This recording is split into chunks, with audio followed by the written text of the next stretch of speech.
I am recording. Oh, sorry. Are we done eating?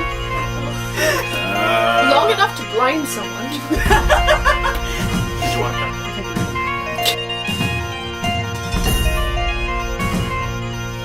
Alright, hi everybody, and welcome to episode 19 of Nights at the Round Table. Today we are discussing the 2007 film Underworld. And I'm going to start with general impressions, and Sue. Damn it. Okay. It's because I saw you try to point to me. Shit.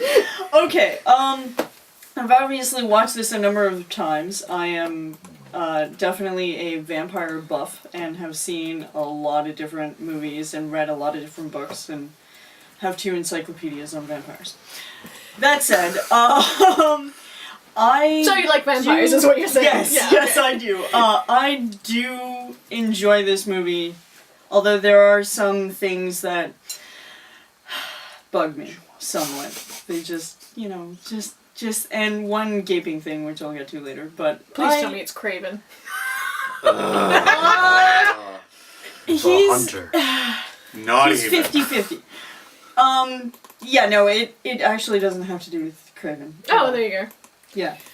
Right. But I like it. It was fun. I enjoy watching it. It's good. Kate Beckinsale in leather. I'll say Enough it said. now. This is why you're awesome. You know what? It's that corset. Yeah, you know what? I'm straight, but yes. But it's also the fact that it's a vampire and werewolf movie before the whole, sparkling and, love triangle. No. It was vampires and werewolves that hate each other and pretty much unload clips of ammo into each other. Mm-hmm. It was just Many awesome. clips. Yeah. Might have been a very dark movie, but then again, you're dealing with vampires, so you need it to be dark because vampires don't exactly go out in the daylight. Exactly. Real vampires don't go out in the daylight. Unless you're Blade, but even at that, you're only half, and that's beside the point. Yes. Yes, no, I agree with you. Blade was cleverly done. That actually should go into the bowl. That needs to go in the bowl, It and I really will does. be there for that. As for myself, I love this movie so much in a move that should surprise no one. I like that it's a dark movie in tone. I like that it's a dark movie in palette. I like that there is actually a really awesome backstory in this film that is properly explored. The use of flashbacks actually works in this film. Mm-hmm. It doesn't often. It's not usually well done in a lot of instances, but it works. Plenty of action, which I really enjoy. Mm. And yes, there is a love triangle, but it's enjoyable in that one person in the love triangle is just reviled by its target. Like, honestly, it's awesome. Yeah. I do have to say that the storytelling in this movie definitely was really well done. It is tied together in such a way that it works really, really well, and it keeps you in it no matter how many moments you're like, how many clips do those guns have exactly? Yeah. And she pulls it out at one point to show the different bullets, and you're like, that looks like it's 6, maybe 8 shots in a pistol, and you're bam, bam, bam, bam, bam, bam, bam, bam, bam, bam, bam, bam, bam, bam, bam. Now we're gonna change. Bam, bam, bam. Although her mid-fight reload. Yes. Yes. Like, yes! That's not even counting her rapid fire gun, where this thing is shooting 3 to 4 bullets at a time. Yes. And the mag's not that long. No. And she's shooting through the walls. Yeah. Incidentally, I did count a trivia thing where they said the handguns were actually modified to be fired in full automatic mode and had 20 to 30 rounds. So when I read that, I'm like, okay, that's still more than 20 to 30 rounds you're doing before you're reloading your gun. But a little more believable than the first time. Yeah. A little more believable than an 8-round mag. Yeah. I found that there were a couple of things that were just a little odd. Like, at the beginning, she is, booking it, comes out of nowhere, slams him against the wall, and I was like, yes, vampire speed. And then she's running down the hallway at, boring, normal human speed, and I'm going, what just happened there? Did you forget that you're dealing with a vampire, or do they suddenly not have this speed anymore? Because that's, a staple vampire thing. Yeah. And I was just like, please, just keep it, just for once. Be consistent, please. Yeah. Honestly, I had so much fun in this movie that all the inconsistencies I did not even take note. Well, it's just the inconsistencies were so minute that still at the end of it, like, It's I still still enjoyable. love this movie, even though there were things that I'm like, well, I just see. The thing is, this panel has ruined me. Mission accomplished. I mean, what? Like carving out a hole in a hallway, and I don't even think she reloads, does she? No. I watched it twice this week. No, yeah, when she's shooting down. when she's shooting down. Apparently, that was similar to a scene in a movie called Nemesis, I think. What they said in the trivia bits, where they did a similar scene where they shoot through the floor, and I'm like, I've never seen. But she just dual-wielding turns. And Yes. I mean, the way she shoots the circle out of the floor is so freaking precise, it might as well have been done with a compass. Yeah. It was still super cool. Although, yeah, Yes. that And was one of the superhero few. drops. Yeah, then superhero drop. She didn't do the superhero landing. That's actually one of the things that I because I've watched Deadpool and Deadpool has ruined me for superhero movies. But when she jumps off the building right at the beginning, she just lands and starts walking, and I'm like, that is badass. Yeah. I want her boots, by the way. Yes. That is badass. That was so cool. It's true. But with that shooting the thing in the floor, there are lichens running along the walls. How it reminded me a little bit of the scene in Monty Python and the Holy Grail, where they have somebody running for the castle, and then they cut to the guards, and the guards are like, and then they cut back, and if the person's back a few feet and then starts running again, it's like that.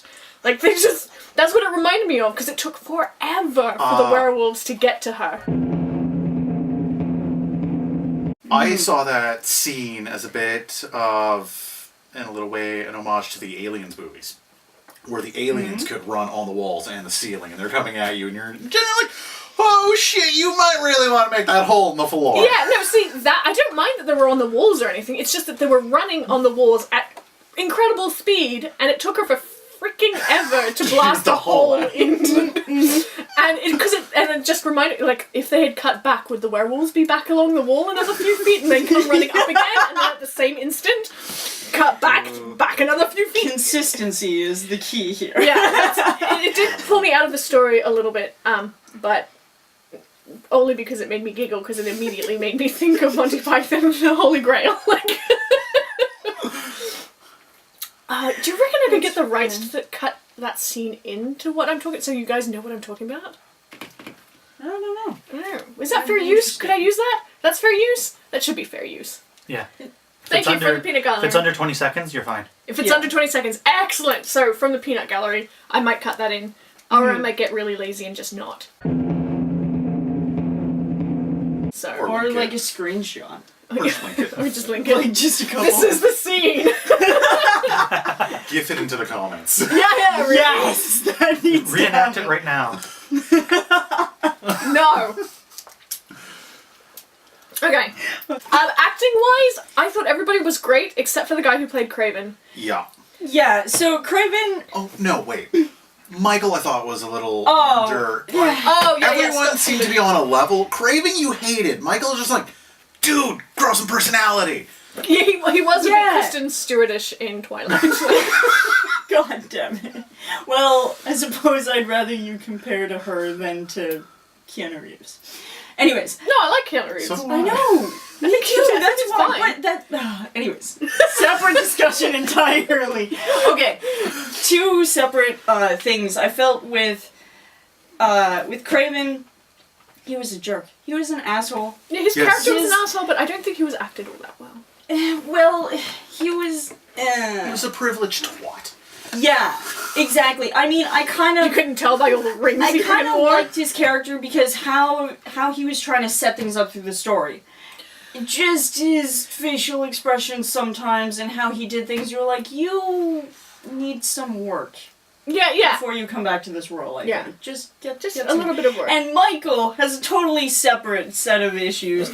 And I'm sorry, I'm really tired of the shoehorning of the romance for the sake of romance, for the sake of story. Fuck off. Well, actually, no. I think the romance was necessary because it paralleled precisely Lucian and Sonya. Yeah, well, yes. Which I made guess for a great parallel. Like it was convenient. it was history but it was repeating just... itself. I actually enjoyed that, and I don't like romance, generally speaking, but I really enjoyed that aspect, that parallel of Lucian and Sonya, father-daughter, and then I can only Michael and Cecil. That is Celine. Sorry. Michael and Celine, that parallel worked really, really well for me because Celine, again, was the daughter figure, not specifically the daughter, but the daughter figure for the same person, and he was still trying to do the same thing, only this time it didn't quite work. But technically in vampire society, you're all like sons and daughters to the ones that sire. Like, yes. You're all technically part of the same lineage, even if you're really whichever, sect of vampire, especially if you're paralleling to Vampire the Masquerade. You've got the Sabbat who are the assholes, and you've got the Camarilla who are like, nobody must know that we exist in society, and I don't know, I just felt that particular scene where she's like, I'm gonna kiss you and then I'm going to attach you to the chair so you can't harm yourself, and by the way, here's a bullet, just in case you feel you can't take it anymore, and I'm just like, oh. Well, she didn't mean for him to shoot himself in the head. She said the silver would stop the change. Yes, no, I realized that. So he could have shot himself in the leg. Yeah, no. She didn't tell him, here's a gun, kill yourself. No, I didn't assume that. I just the setup of that scene, I was just like, whoa. Well, when I was watching it, it felt more like, if I kiss you, your brain's going to stop working, and I'm just going to handcuff you to the chair, which is what I'm going to do in the first place, but I don't have to do it as violently. Yeah. And then here's the gun to stop the train. She likes being violent and brutal, and especially if you look at the beginnings, monologue. When she grabs him by the throat and shoves him up to the wall, why are they Well, after that you? too, but she's talking about how, and this is how we like it, the vampires rule, and I'm like, thank you. That was And then she's a killing machine. Yes. Yeah, I like that about her very much. Yes. You take this warrior business a little too seriously. No, she does just right! Incidentally, with that particular scene, because they do flash to the computer, and one of the trivia bits is, they never tell you where this story takes place, and then you look at the address, and if you look closely enough, you can actually figure that this is actually taking place in Budapest. Historical Budapest. So you can tell based on the computer, and there is a sign somewhere in one of the scenes where you can see something having to do with... People spend way too much time... to me... The internets. Yeah, well, to me it was just... The location doesn't matter. You told a good enough story. It could have been London, it could have been Paris, it could have been... Could have been anywhere. Any of Europe, really. Because it clearly was not. Honestly, I thought it was North London. America. So Yeah. Yeah. That's what I would have gone with. London, yeah. Yeah, that's kind of what I would have guessed anyways, but it wasn't until I read the bits that I was like, oh, okay. I didn't bother to stop and look, to be honest with you, and normally I'm very, detective and sneaky, and if you pull up a rap sheet, I'm going to be looking at everything, but in this case, I just didn't do that. Well, I don't think it mattered. The location wasn't important, the story was. Mm-hmm. Yeah. The location wasn't even a character, like it is in some movies. It was just the place where this stuff happened. Yeah. Yeah. Yeah. So is there anything you didn't like about this movie? I've already said Craven. I didn't like the acting at all. I didn't like him. He annoyed me. But then again, he was designed to annoy you. Yeah. Yeah. But one part that really got to me was when is he chief security? The guy who Celine brings the bullets to, and he tells her is basically... yeah. When he is with his squad down in the tunnels near the end, and he's looking into this black space with his gun and mildly shaking, I'm like, A, you're a vampire, you should see in the dark. B, you have a freaking infrared scope. Just look and fire if there's anything there. Why are you there like a scared little shit when you're supposed to be the badass guy in charge? Seriously? Open fire. You know, honestly... Just blow shit up, dude! The only thing down here are vampires and werewolves, and clearly the vampires are with you, which means werewolves are that way. Open fire. I think that with that particular character, I was too distracted on the weird technicalities, because recently I introduced my roommate to Snatch, and he's also in that movie, and I love him way too much in that. Yeah, he was too minor a character for me to really care. I liked him. He was cool. He Yeah, I had liked him. more of a role. Yeah. Because he keeps getting sidelined. Yeah. Especially by Craven. No, you can sit here. I'm sending the other guys. Yeah. Well, Yeah, screw you and too. you're like, but why? Like, why did you send this other team? But this is what we do. Like, he's clearly got all the equipment, no pun intended. You know, clearly got Not a euphemism! you know, he's clearly got the whole setup and everything. But then he's like, nope, I'm sending the other guys. And I feel like that might be part of the plot. Because It was of what part they of the were plot. going to Because do. they were going to kill what's-her-face? The... Amelia. Amelia. Yeah. Thank you. Yeah. And her convoy. And I wish we could have seen more with that. Instead of Yeah. her walking through one train car. And not even and getting then- out and then of the dead. train car and... You would think for slaughter another face. vampire, she would have slaughtered everything in her way. Yeah. Yeah, or Especially no. since, and this is only if you watch ahead, she was a badass warrior at the beginning.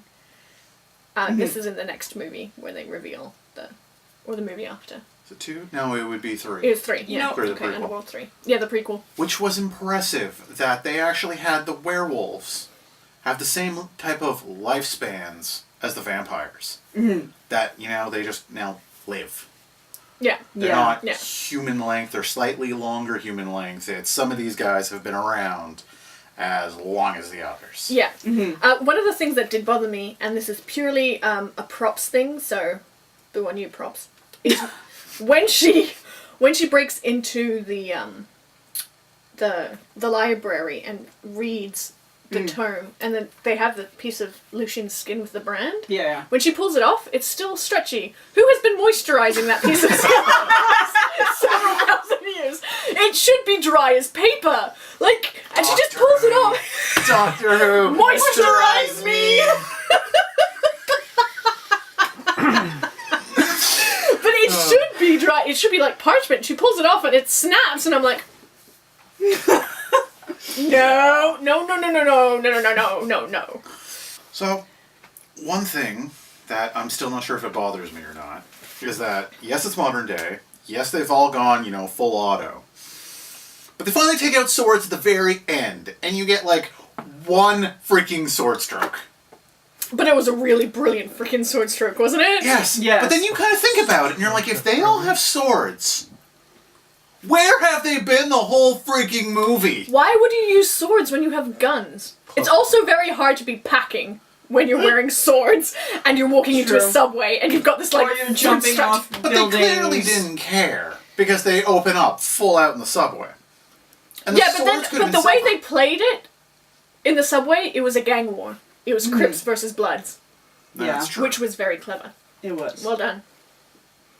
But swords. But swords, yeah, But you're swords not gonna are super jump cool. off a tall building at the beginning with a sword on your back. Should have been a, Well, yeah, you are. two-handed claymore. It's not two-handed claymore.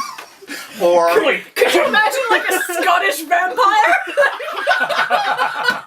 Freedom! this needs to be done. Underworld and how it should have been. Underworld Highland.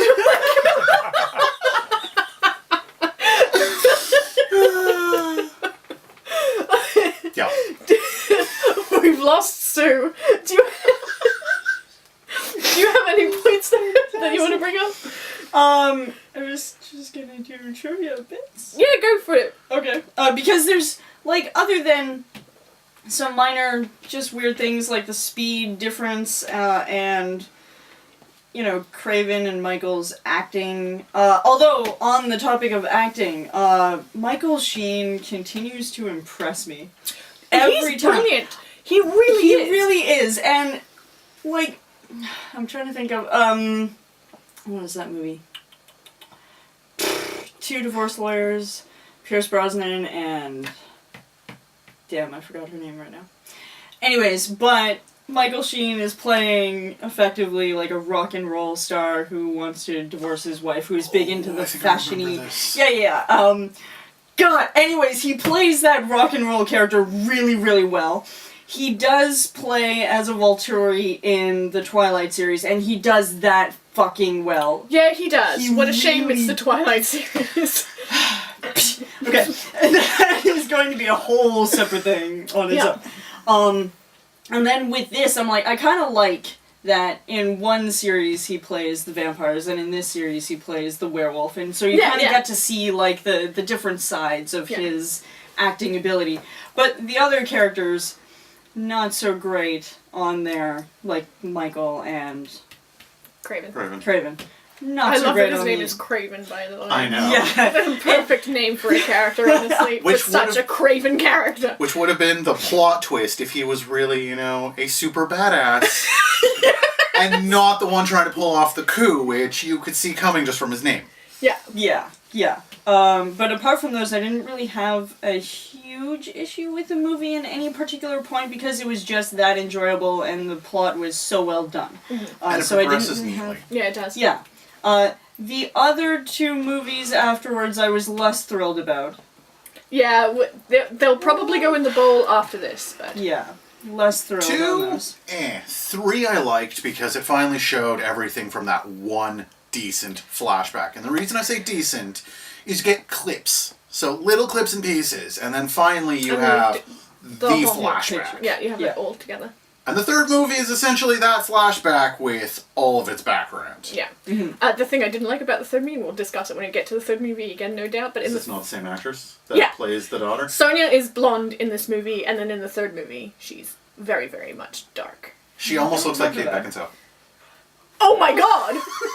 Okay. No, but I mean, it's the fact that, hey, the main character looks the same in all the movies. Yeah. Okay. Fair enough. Okay, so the attack dogs, were not actually vicious dogs. They couldn't find any, vicious dogs or anything for that scene. They had, So they're a bunch of really happy Dobermans just chasing So apparently, if you look at one of the scenes, you can see the dogs wagging, all excited, and then they had to, edit in the vicious barking and growling, which I thought was hilarious when I read that. They did a good job, I didn't even notice. The fact that they chose Celine as the protagonist's name is actually the name for the moon in Greek mythology, which I thought was interesting, because everything else I did not know that. in the movie seemed to have some kind of attachment to something in the history, and I thought it was interesting that that's what they used for her being a vampire, being the moon. It worked for me. Werewolf. I was happy with that. There is a connection. I was okay with it. So we covered that. So during the break, I had mentioned that White Wolf and the author Nancy A. Collins actually sued Sony for copyright infringement. But to be clear, that's the author of the Vampire Masquerade short story, right? Yeah, it was some kind of short story that it was kind of based upon, and White Wolf, because of the blatant use of virtually everything used in this movie. They did not disclose an amount. I don't know that you would ever find that, nor would it be horribly important, but shit happened when this movie came I was completely unaware of all of this. I learned this in the break. Mm-hmm. Yeah. Len Wiseman, the director, this was his directing debut. He actually wanted David Bowie to be a vampire at the feast. But unfortunately, it couldn't work out with David Bowie's schedule to be able to be there, which would have been amazing if he could have done it. Yeah. That would have been fantastic. Mentioned that. And the trivia point that pissed me off. Corvin comes from Matthias Corvinus of Moldavia, who was an ally of Vlad Tepes. Now, I have never been of the belief that Vlad Tepes, or the Impaler, was Dracula. I do not believe that in any way. Do you believe the one where was the Countess? What's her name? Bathory? Yeah. Yeah. That's your... Yeah. Yeah. Okay. Vampire Look it up. stuff. Google. Yes. Google. All right. So we're running low on time. Final impressions. Star rating. PY. I loved it, but then again, I've always loved it for the good and the bad, because werewolves and vampires pretty much going at it with automatic weapons, without swords. But I'd give Until Underworld... they do the Highland. Keep going. Yes. I'd give Underworld a 4. Yeah. I Because agree. it's just enjoyable to watch. It's so enjoyable, even with its, like, minor things. I still love it to death. I love her in that outfit. You know, just the way the plot was presented to you, the way they had connections to everything, and it weaved in very nicely. I also give it a 4. Unanimous decision. 4. It's so much fun. I love that the protagonist is female and that she's badass.